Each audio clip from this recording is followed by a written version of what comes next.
Virginia can expect to see another 48,000 J&J doses next week, and that is good news.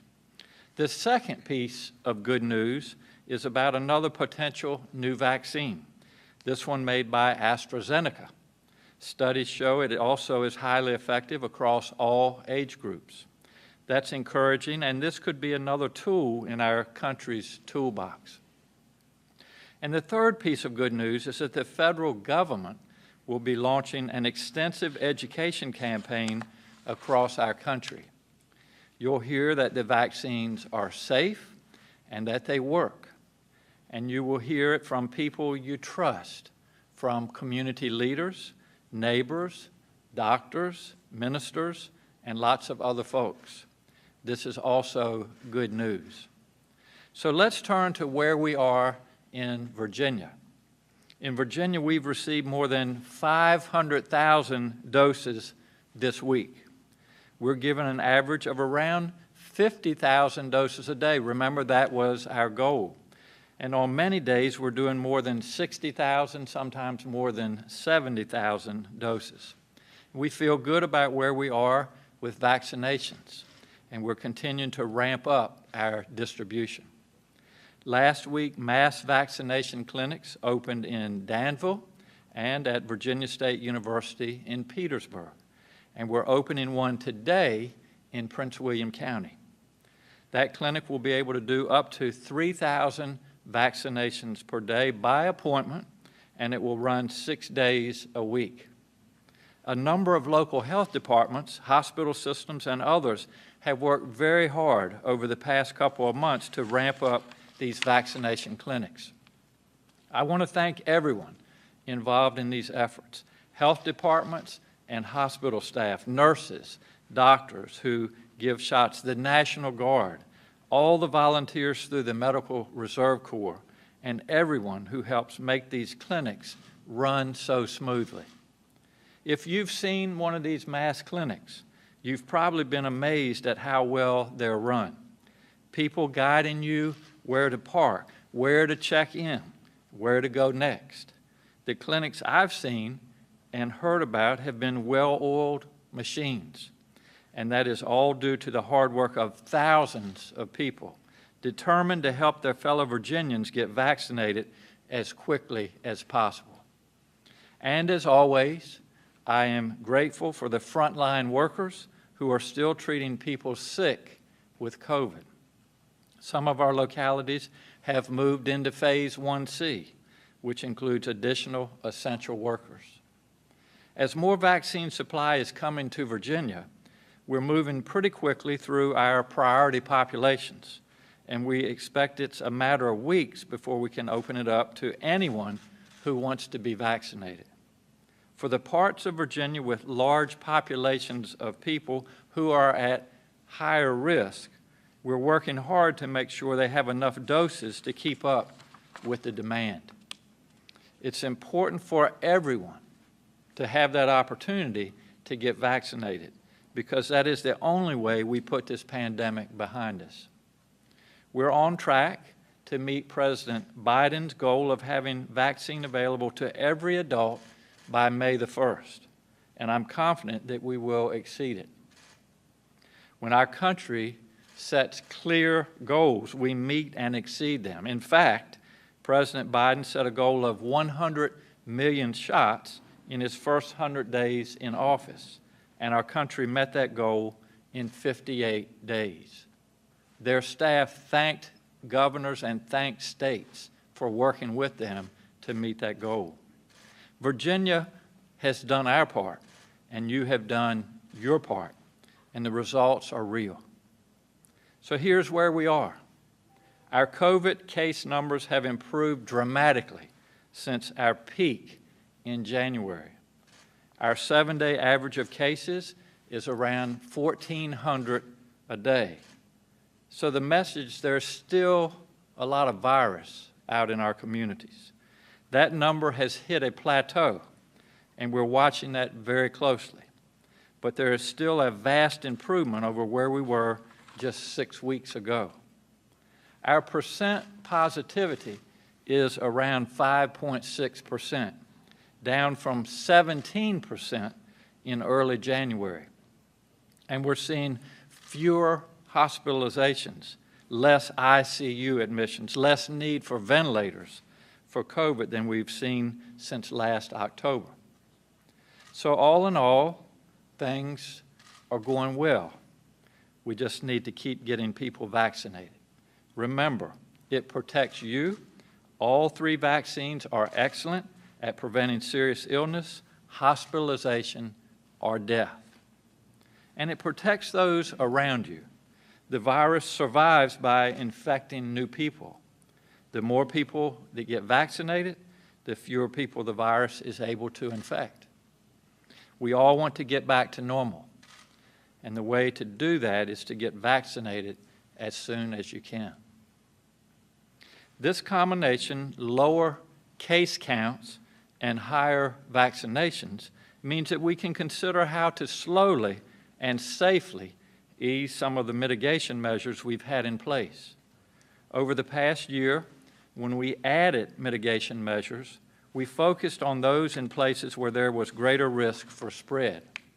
Now, as we look to ease those measures, we're focused on places where there is the least risk for spread, such as outdoor venues. For example, last week, we announced preliminary guidance for graduations and commencement ceremonies. It allows for more people at outdoor graduation events. Today, we're adding to that guidance. Next week, starting on April 1st, we'll make some limited and targeted changes to our Forward Virginia guidelines. Starting on April 1st, social gatherings may have up to 50 people indoors and 100 people outdoors. Entertainment venues will be able to operate at 30% of capacity up to 500 people indoors. Outdoor venues can have up to 30% but won't have a numeric cap. So for example, the Flying Squirrels baseball stadium here in Richmond seats about 9,500 people for a baseball game. The new rules will allow roughly 3,000 in an outdoor space with room for people to safely distance. And Parney, if you're listening today, my arm has been iced down now for over a year. So if you need someone to throw out that first pitch, our phone lines are open. The number of spectators allowed for recreational sports will increase to 100 indoors and to 500 outdoors. Recreational sporting events, indoors and outside, will be limited to 30% of capacity. And as we said last week, graduation events outdoors will be capped at 5,000 people or 30% of capacity. And events indoors may have up to 500 people or 30% of capacity, whichever is less. Remember, if you're attending these events, and I hope that you can, you need to wear a mask and follow other guidelines and safety protocols. To be very clear, we are not simply throwing the doors open, or as Dr. Fauci said this morning, we don't want to just flip a switch. These are measured changes. We still have a strict gathering limit, a universal mask mandate, and capacity restrictions both indoors and outdoors. We will continue to closely follow the data to see how these changes go, but it really depends on Virginians. If we continue to be careful, wearing our mask in public, washing our hands, keeping our distance, and getting vaccinated, I expect our case counts will keep going down. And that's what we need to have happen. Vaccines are the light at the end of the tunnel, but only if we take them, and only if we make smart choices until most people are protected. We are all in this together, and we need to keep doing the right thing to protect both ourselves and other people. Before we turn to your questions, I want to address something else that is on, I'm sure, everyone's mind. It's been a year of this pandemic, and in that year, we've seen something very alarming: a rise in ugly, hateful, racist rhetoric, and too often violence directed at Asian people. I want to be clear. That is not acceptable anywhere in the country, and especially not here in Virginia. We have no room for hate here. Hate and bigotry have no place in our Commonwealth or in our country. We want Virginia to be a place where everyone feels safe, where everyone can feel that they have a home, and where everyone is welcome to live, work, and to make a life. So we condemn intolerance, hate, and racism in our Commonwealth in all of their forms. Last week, there were the tragic shootings of Asian-owned businesses in Atlanta, Georgia. And yesterday, there was another mass shooting in Boulder, Colorado. We mourn with the families and loved ones of all the victims. These are yet more examples in a long and heartbreaking list of tragedies driven by men who had access to firearms. And I am proud that after the tragic mass shooting in Virginia Beach, the Commonwealth said, enough is enough, and we passed common sense gun safety legislation that will help protect the public. We need similar action at the federal level. Everyone deserves to feel safe when they're at the grocery store, at the spa, in church, or on the playground. Thank you, and I'll be glad to take your questions. Yeah, I had a couple of questions. I was wondering if you could tell me, the state has seen a slight uptick in cases since about mid-March, and I guess I was wondering if, you could sort of gauge how concerned you are about that and whether you have concerns that we might see a spring surge associated with more travel and activity. And sort of related to that, I'm wondering if Virginia has an estimate or any information on how many of our new cases now are variant cases. Yeah, it's a great question. All of those are good questions. And I'm not sure about the last part, but there may be someone else that can answer how many of those are variants. But, absolutely, Kate, we are watching the data every day, as I've said before, and our cases came down nicely and have now plateaued. What we are anticipating is that more people get vaccinated, and if we can continue to follow the guidelines, it's so important still to wear masks and to keep our distancing and keep our hands washed that those numbers will continue to trend down. But obviously we've watched what's happened in Europe. They haven't been as successful as we have at administering and distributing our vaccines. So I think we're in a much better place than they are. As I said earlier, 1 in 4 Virginians now have been vaccinated. So, we'll watch closely. It's, the springtime. We encourage people to be outdoors. We know that the virus is not transmitted as effectively outdoors. So we'll see how it goes. And as I've said all along, all options are on the table. And if we need to make adjustments, we will. But we feel that we're headed in a good direction. And your second question? About the variants. Yes, thank you, Governor. So, Kate, the second question was whether or not we know how many of the new cases are the variant. So we have begun surveillance to take a look at cases as they come in to see how much of it are these variants.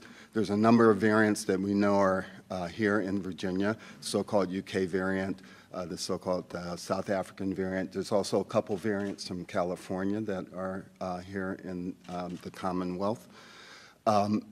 When someone tests positive for COVID-19, there's certain signals that would make you suspicious that it might be one of the variants. And when that happens, we've been doing some genomic analysis at the state lab, DCLS, here in Richmond.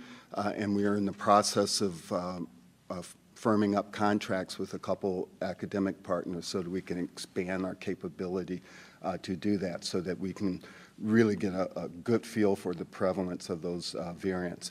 We've recorded somewhere around a couple hundred cases of the variants.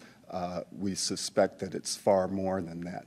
the key to dealing with the variants, since none of them have been shown yet to cause more serious disease, they are more transmissible.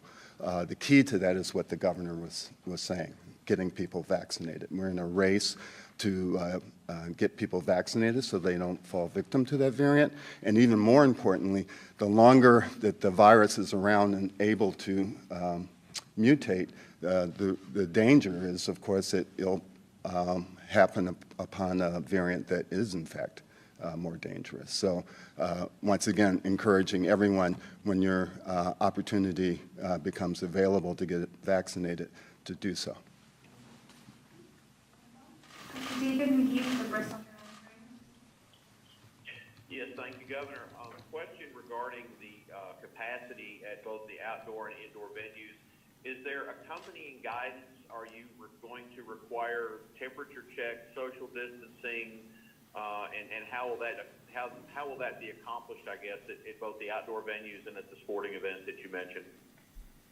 Yeah, the question is, what types of guidelines will we give to these venues? And we won't do temperature checks, but we will certainly, and we've had great discussion with the owners and the managers of these venues. They plan to follow the guidelines, and one of the reasons that we can take a stadium like the Squirrel Stadium, or you can take the Richmond Speedway, where they have a capacity of like 45, 50,000 people. We're much better able to spread people out, and also I would say at these entertainment venues, and again working closely with these folks, we've been able to make sure that we can enforce or at least follow the guidelines to keep people spaced, to make sure that they have masks on. And so there's been some question about the entertainment venues, such as the Squirrel Stadium versus a recreational venue, for example, a high school stadium. And again, the infrastructure is in place at the entertainment venues, and that's why we've been a little bit more liberal as far as open up capacity in those venues. Yeah, I think probably going off of what you just said, can you explain why we are continuing to classify recreational high school sports differently and subject them to a lower cap than professional sports? Also, will cheerleaders and band members continue to be classified as spectators? Yeah, the questions about the high school venues, and again, it gets down to our ability to have the infrastructure and the staff in place at college and professional venues. We don't have that ability at high school, so that's why the difference there. As far as the cheerleaders, and you said band members, I don't think the classification, Jackie, has changed, but we are increasing the capacity at these events, which will allow cheerleaders and band members to participate. If I could ask one follow-up. Sure. Yesterday, we're hearing top CDC officials concerned about lifting restrictions at the state level, and I know Virginia isn't going as far as some other ones. But have you actually ran by these top officials, Dr. Fauci, perhaps the CDC director, what you're doing here at the state level as far as lifting these restrictions? And have they given you any feedback about that? Yeah, no, we had a discussion just about a couple hours ago. Time flies. And it was with the other governors and Dr. Fauci. And the one point that he made, Jackie, and I'd need to emphasize that again, is that this isn't about throwing a switch or just opening up the floodgates. It's about taking a measured approach. And so keeping the guidelines, a lot of them in place, such as wearing masks and distancing, those types of things, but allowing us to increase capacity at certain venues, such as especially outdoor venues. So yeah, I won't say that we talked specifically with Dr. Fauci about what we're doing in Virginia, but he's aware of what different states are doing, how they're lifting these measures, and I think what we're doing falls in line with what he's saying. Drew Wilder, NBC4. Thank you, Governor, for taking the question. As you know, the elected leaders here in Northern Virginia sent you and Dr. Abula's team a letter at the end of last week outlining 430,000 Virginians pre-registered but sitting on the wait list waiting to get an appointment scheduled. There's just not enough vaccine. While at the same time, there are other areas in rural Virginia already rolling over to 1C, and our leaders here say that that's due in large part to people in those areas turning down the vaccine. Is that what you're finding? And if so, why are we still allocating vaccines based on population when the need, specifically here in Northern Virginia, is so much greater than it is in other parts of the Commonwealth? It's a great question, and I'm going to let Dr. Avula address that, but as we emphasize every day, we have been flexible and also creative, and we make modifications every day, and I'm well aware of the question. I think Dr. Avula will do a good job in answering that. So, Danny, thank you. Well, thanks, Drew. The question, to recap it, is that why are we still allocating vaccine based on a population when there are clearly different patterns of desire and uptake and demand in different communities? And this is something we certainly have been monitoring since the beginning of January. We primarily, started the allocation process based on population, and then made some tweaks here and there based on the number of people living in a community with who are 65 and over, or with underlying conditions, or the concentration of Black and Latino residents in different communities. And so we are now getting to a phase of the vaccination rollout where we are seeing demand start to wane, and I think that is happening more so in rural communities. We've seen uptake slow down, and those communities are starting to move from 1B to 1C. And in response, we are, and have been for the last couple of weeks, kind of shifting allocation to places that have more 1B demand. Our goal really is to, make decisions based on, make allocation decisions based on where the risk lies. And we're always holding in tension individual risk. So do you have an underlying condition? Is it age? Is it a health condition that puts you at higher risk? But also collective community risk. And so trying to ensure that vaccine gets to the places where we can try to meet both of those as best we can. So there are communities where we're seeing the demand in phase 1 slow down. And so that means we're going to push vaccine to other parts of the state so that we can all try to move forward into the general population around the same time. That's great. Thank you, Dana. Governor, for bar owners, restaurant owners, gym owners, personal grooming owners who say, look, why can't we advance a little bit more along this way? What do you say to them as they're still struggling? Well, a couple of things I would say, Henry, and thank you for the question. First of all, is that we know where some of the high-risk venues or places of business are, and certainly one of the things you mentioned in your question was bars, and we know that when people congregate and it gets late and they let their guard down, that and they may be coming from different areas, that this is where the virus tends to be spread. And so any type of place of business like that that's high risk, we're going to do it in a measured approach. And as soon as we can open or lift measures safely and responsibly, we will. The other thing I would say to that, Henry, is that I am well aware, I'm a small business owner. I'm well aware of the effect that this pandemic has had on our small businesses, especially minority, women, veteran-owned businesses, and we've received a substantial amount of support and will continue to through the federal response and the American Rescue Plan. And so we had for example, the program to help our small businesses rebuild Virginia. We're going to put more resources into that and do everything that we can to help these businesses get up and running. And so I would just say to all of these folks, I know it's been difficult. Be as patient as you can. Again, we want everybody that wants to be vaccinated to have that ability by the end of May. And so, we've come a long way since over a year ago. We've still, though, have a month or two, and so just want everybody to be patient. We'll get people back up and running as soon as we can, and that for these businesses that have been hurt, there will be financial aid. There has been, and there will continue to be as we move forward. Bruce Potter, Inside Nova. Thank you, Governor. Good afternoon. I'm following up on Drew Wilder's question because the Regional Commission's letter from Northern Virginia also requested more flexibility in how to administer doses of vaccines in the region, and that was in part for equity reasons. And in addition, the Prince William chapter of the National Coalition of Black Women wrote to your office, Dr. Oliver's office, a letter about 10 days ago with some specific suggestions about ways to increase the vaccination rate among minority populations. So I'm wondering if you're willing to provide some additional flexibility and what specifically the state is doing to ensure equity in the vaccine distribution.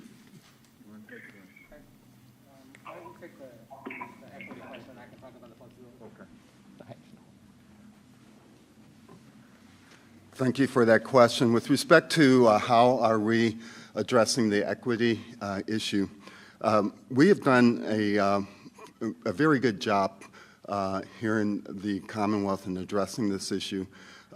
We have, as Dr. Avula mentioned earlier, looked at our vaccination sites from the point of view. One of the things we factored into that is the number and percentage of Black, Latino, and other vulnerable populations in the area. We have brought on staff in our emergency support team that is doing outreach into these communities. We've put boots on the ground in all 35 of our health districts. And those teams are doing your basic sort of community organizing kind of work, door to door, working with faith leaders, community-based organizations and their leaderships to bring out the people from these vulnerable populations to our vaccination sites. We've done that over the last week or two, for example, in Danville. The Prince William County community vaccination site that we opened up today will have the same sort of work happening in the community there with these teams going and helping to bring Latinx and African Americans to that site, and also to carry out the kind of work that the National Council of 100 Black Women talked about, which is reaching into the communities where they live, doing events at churches, community centers, and other things of that sort. We're ramping up that work. I believe that you'll see more of that also in the Tidewater area, where we will be working along with FEMA in the site that's being set up in Norfolk, and we will also spread out these teams throughout the city and elsewhere in the Tidewater area to help bring those most burdened by the COVID-19 pandemic, the Black and brown communities of our Commonwealth, and getting those people in for vaccination. Dr. Avula can address the other question. Thank you, Governor. So one more quick thing I would add, even in the way that we are apportioning out appointments for different clinics, for example, in the Prince William site that opened up today, as we scheduled out appointments, we recognized that certain communities are not going to go online and they're not going to fill out information on a state database. And so we found different ways, working with community partners, to just go to a church, for example, and say, hey, we've got 200 slots, let's fill them up. And so we really are thinking through different ways to bring communities who aren't going to use some of the standard, call center or website pathways to make sure that we can open up access to everybody. On the question of flexibility, Bruce, there is built-in flexibility to the way that communities are moving through the tiers, right? Everybody's kind of moving through 1B at a different pace. When districts are ready because they're not filling out appointments in 1B, they can progress to 1C. We're just in the initial planning stages of what the 1C to 2 transition looks like, but I do think, the general sentiment that, where you live would dictate your access to vaccine, particularly if you fall into the healthy population, that seems like something we want to avoid. And so we want to make sure that we are allocating vaccine accordingly, making sure that those who have the highest individual risk get access to that around the same time, and that we'll all march forward together in the coming weeks. Well, thank you. Appreciate you asking. You're welcome. As well. Governor, as you know, there are still folks in the Commonwealth who say they will not take the vaccine, whether they are people of color or white folks, if you will. Any word to them who still doubt and the science and say this thing may not be as safe as it could be? And then on sidebar, could you talk just a little bit more about reaching the underserved, the poor that has already been mentioned, in terms of using these community centers? Because as Dr. Avula said, a lot of people are riding the buses and they don't have transportation. They're not going to make it to a CVS or a Walgreens, if you will. Yeah, no, let me address the second part. And we have been to, Dr. Oliver and Dr. Avula's point, reaching out and being flexible and thinking about things like, how can we better help individuals that may not have access to the internet? We have the call center that it's really been very successful. How can we help with transportation? How can we help with child care if someone needs, someone to take care of their kids? So we've really been looking at all of those things and doing everything that we can. Again, as I've said all along, Andre, we want to do this as expeditiously as we can, but also we want to do it as equitably as we can. So that's been a top priority as we've moved through this. The first question is, what about people that just say, I'm either not ready to take the vaccine or don't intend to do it? And we realize that, and I continue to encourage folks that these are safe, they're effective, that we need as a community, as a society, to get to about 70 to 75% of individuals receiving the vaccine to reach that herd immunity. A whole nother challenge as we move into the fall will be, how we address children receiving vaccines, because they need to be included to reach that herd immunity. And so that was one of the things that we talked about in our meeting this morning with other governors and the president's staff, is that they realize that this has been and continues to be a challenge, and they're going to, I think, have a PR a blitz to really get out there and spread the word. And I think it's up to all of us, again, it's kind of all hands on deck to try to address that. Also, real quick, Governor, some folks are asking if these new guidelines that you just mentioned would include the wedding industry too. Yes, so outdoors will be 100 individuals and indoors will be 50. And the other thing I would say, Andre, if we can continue to try to follow these guidelines as best we can, and we can get as many shots in arms as we can, that we look at this every day, but certainly in making adjustments to these measures, we'll look at it on a monthly basis. So what we're changing now will apply to April, and I'm hopeful, just like everybody, with spring and summertime coming, if the numbers in the communities will cooperate and continue to go down and vaccinations up, then we'll be able to lift even more measures as we move forward.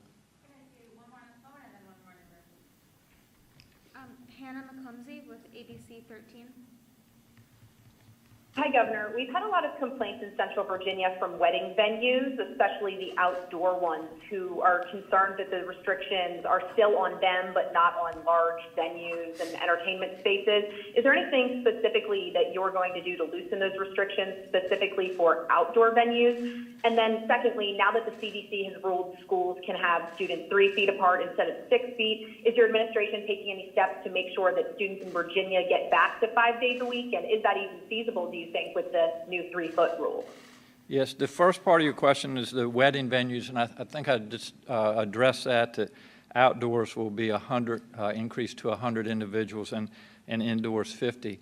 As far as schools, and I'll try to make this as brief as I can, we all agree that our children need to be back in the classroom. That's where they learn best, that they have sacrificed, as well as their families, for this past year. I think the question specifically was looking at 6 feet versus 3 feet, and as you all know, the science, the data shows that we can do this safely with 3 feet if our children wear masks. And I don't know if any of you all have been to any of these schools, but it is amazing to see the measures that our schools have taken. It's amazing to see the children, even 3- and 4-year-old children, that are wearing masks, that are keeping their distancing. And I commend our children, first of all, but our families and especially our school staff, our teachers, our principals, superintendents. They have just done a wonderful job. So I've been pleased, and I think others have well, as how we've moved forward. We continue to encourage our schools to move toward in-class learning. We also are encouraging our school districts to strongly consider adding extra days for those that need it this summer so that we can help our kids get caught up. And then finally, the question was about 5 days a week. I'm an optimistic person, but I think if things continue to trend in the direction they are, and we can continue to get people vaccinated. And by the way, teachers, about 80% of our teachers have been vaccinated, which I think is just great. So our goal really is to have our children back into the classrooms by this fall, and I think we can do that safely. Yes, sir. I'm sorry. Yes. Governor, a couple of questions about the parole board. Sure. What do you think yesterday's message is for folks who watched the whistleblower get fired yesterday afternoon? For future people that want to report misconduct within the state, what do you think that message is now? Yeah, I think we've talked about that significantly, and as I will say again, I support parole. I think it's an important part of criminal justice reform. This should not and cannot become political. It is, and I will do everything that I can to keep politics out of it because people deserve better. And finally, we are working on a budget amendment. We are working with the Attorney General. We are working with the legislature to have an independent agency come in and do a complete investigation and I think answer a lot of the questions that folks have. And so that's the way we'll move forward. Legislators have emails from the whistleblower that was provided, basically an interaction between your former board chair and another employee saying, we've released over 100 souls, we feel drunk with power. Do you think this board acted responsibly? This is, again, the reason that we need an independent agency to come in and investigate, and that's what we plan to do. Mel, did you have a question? Worried that by relaxing restrictions, Virginians will feel like the state is reopening and will maybe be a little bit more lenient on their behaviors. Is that a concern you have? I also just had a question about vaccinating children. I know those trials are still underway. Can I answer your first question? And then we'll go to the second, because that second one may be for someone else. But the question was, do I worry? I worry every day, Mel, and I won't be satisfied until this pandemic is in the rearview mirror. And so I look at the data along with our team every day. I think things are headed in a favorable direction. And one of the areas that I think is extremely favorable that I may have touched on earlier is our hospitalization rate, the number of individuals that are in ICUs, the number of individuals requiring ventilators. And that is significantly down from where it was. And so, you know, I think if we can continue, again, we're not flipping a switch. We're not just opening the floodgate. We're taking a measured approach. That's what we'll continue to do, and we'll continue to get vaccinations and vaccines in people's arms, and I think we'll continue to trend favorably. So, but do I worry? Absolutely, I worry. And my goal every day is to keep Virginians safe and healthy, and that's what I'll continue to focus on. Now your second question. It was about vaccinating children. I know those trials are still undergoing, but I'm curious, when will the state start planning for that, and when might we hear more about what those preparations will be? Yeah, it's a great question. The question was about vaccinations for our children, and there are ongoing trials. And I think the initial, again, assuming that these vaccinations will be safe or found to be safe and effective in children, the first age group will be 12 to 16 or 18, depending on which vaccination we're talking about or which vaccine we're talking about.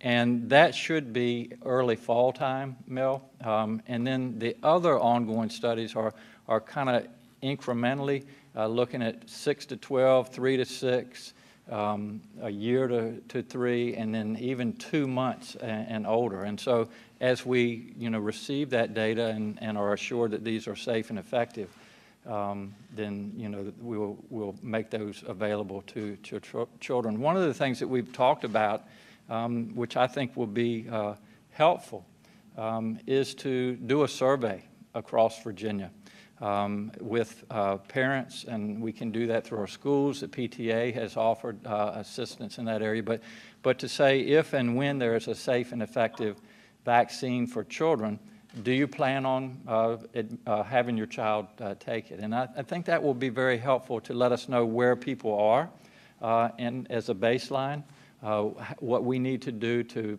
better message, to better educate people. And it'll also help for planning as far as how many, if 50%, 75% of children will receive a vaccine, how many do we need here in Virginia? And so that won't only be helpful for Virginia, but I think for other states as well, because again, to reach the herd immunity, whether it be in Virginia or in this country, we need to move toward as close as we can to 70 to 75%. I don't know. We're talking about it, but hopefully in the next month or so. Yeah. Did Cam? They've got you in the timeout corner. I didn't. Deferring to John today.